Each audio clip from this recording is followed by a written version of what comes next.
How's it going? Chris here at Stogie Palace, doing something a little bit different on this one. A drink, a cocktail. It's nothing too complicated or extravagant, but you probably haven't had it before. Maybe you have. Definitely don't. I know you haven't used this name before, which I am copywriting, although I didn't come up with it. So let me tell you a little bit about this drink as I'm enjoying a Padron cigar here. So I like gin tonics, but I also have diabetes.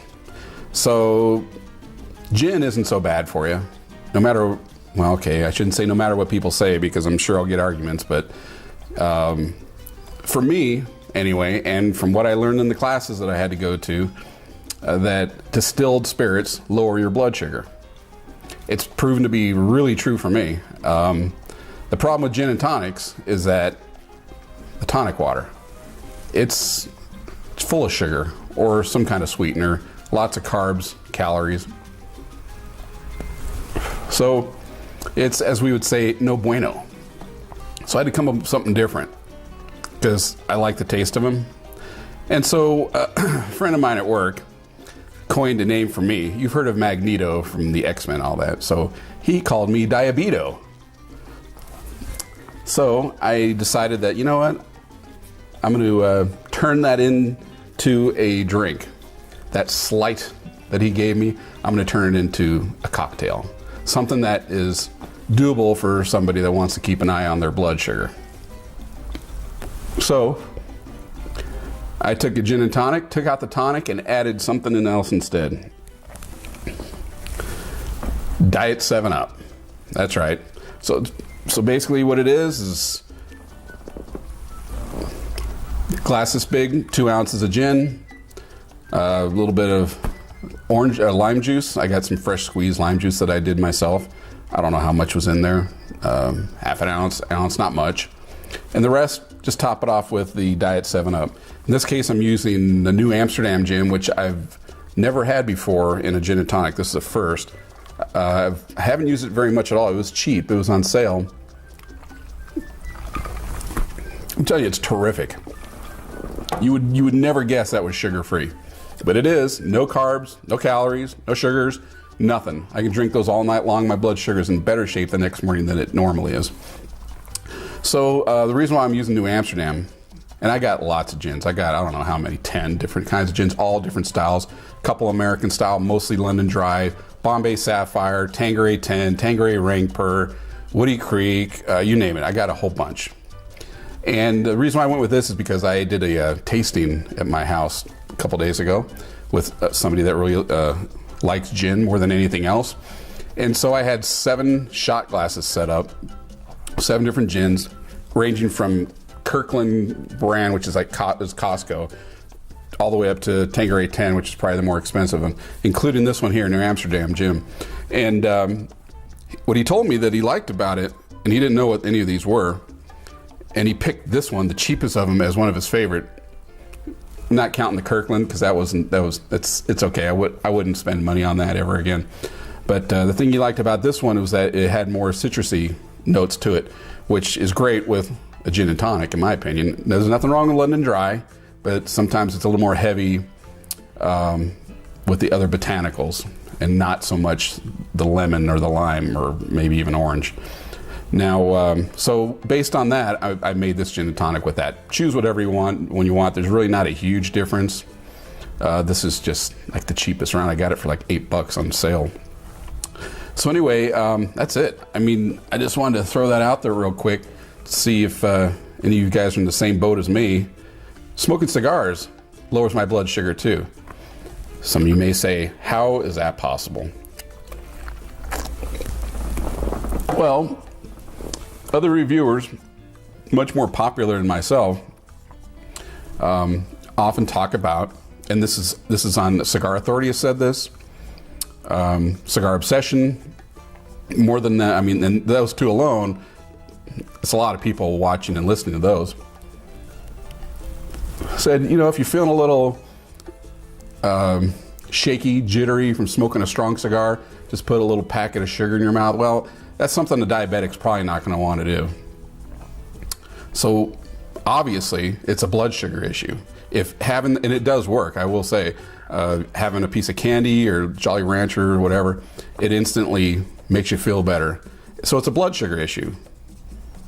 If it weren't that, why would sugar work? I can also say that, I mean, it's hard to say, is it the cigar? Is it the gin and tonic? Or in this case, a Diabeto? Which is it that's really bringing my blood sugar down? And I don't mean into dangerous levels. I mean right where it should be. I guess if you go too far and don't eat anything, I guess it could get dangerously low, depending on how your, medication or insulin, however you're handling that. But the combination of gin and tonics and cigar, when I don't, there was a month I didn't smoke a cigar because I had cold and the temperatures and everything else. And my blood sugar was, kind of on the rise. And oddly enough, it was my wife who said, well, you haven't had a cigar or a cocktail in a while. I go, you're right. I mean, you shouldn't probably when you're sick or taking medication, antibiotics, stuff like that. And also, you diabetics know that getting sick will raise your blood sugar too. So it could have been that too. But I can just tell you that from drinking this and smoking a cigar, it helped. And it tastes great. Try it for yourself. I hate diet anything. Diet sodas especially. I hate the aftertaste. So the people that I've inflicted this on that said, I don't want to try that, I hate Diet Coke, diet everything, right?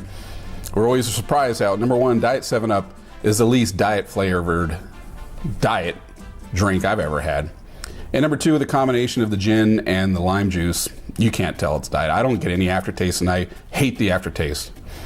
So obviously it's caffeine free, low sodium, and on the can there, a whole bunch of zeros across the board as far as carbs, a little bit of sodium, no fat, no calories. It's good stuff. Goes great with the gin. Obviously goes great with lime. You can put a slice in there if you like. I didn't want to cut up a lime and sacrifice it for one drink. But anyway, just thought you'd be interested in that. I don't do enough cocktail videos. This glass is not dirty. This is just the stuff left over from the lime. This is a terrific drink. 2 ounces in this size, you can barely even tell that there's gin in there, as far as it's not going to be overpowering. It's not going to taste too much like booze. Matter of fact, it's just the opposite. It's going to be deceptively weak flavored, but there's still 2 ounces, more than the shot of booze in there. So a couple of those, you'll be feeling it, I guarantee it. So thanks for watching. Chris Stogie Palace.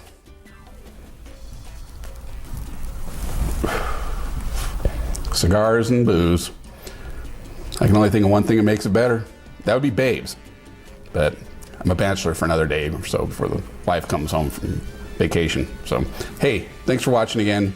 Check out my other videos. Comment. I try to respond to all of them. I think I do respond to all of them. Or at least I see them or I approve them. And I'll see you later. One other thing before I forget, which I did.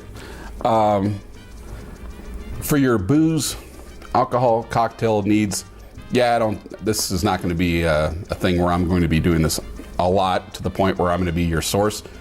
I'm not really worried about you thinking that, but if you are in the need of looking for this kind of stuff or bar equipment, go where I go. Common Man Cocktails, great YouTube channel, watch them all the time. They have Patreon, which is a way for you to give them money other than buying stuff from them. I buy stuff from them too. AwesomeDrinks.com is their store for selling bar equipment, but Patreon's a way to just give them some money straight away. And they got great videos about making all kinds of cocktails. And they also have the Craft Cocktail, which is another YouTube channel of theirs. And you've probably seen Tipsy Bartender, Facebook. He does lots of videos too, and they're pretty quick, to the point, entertaining, good stuff. Great ideas for drinks. So, yeah, check them out. I don't intend to be, those guys are just too good at it. I wouldn't even bother thinking about getting in that arena. Although it'd be fun to make videos down at the bar, which I've done on occasion, but yeah, they got it all over me. They're great. So check them out. Tell them Stogie Palace sent you. Why not? See ya.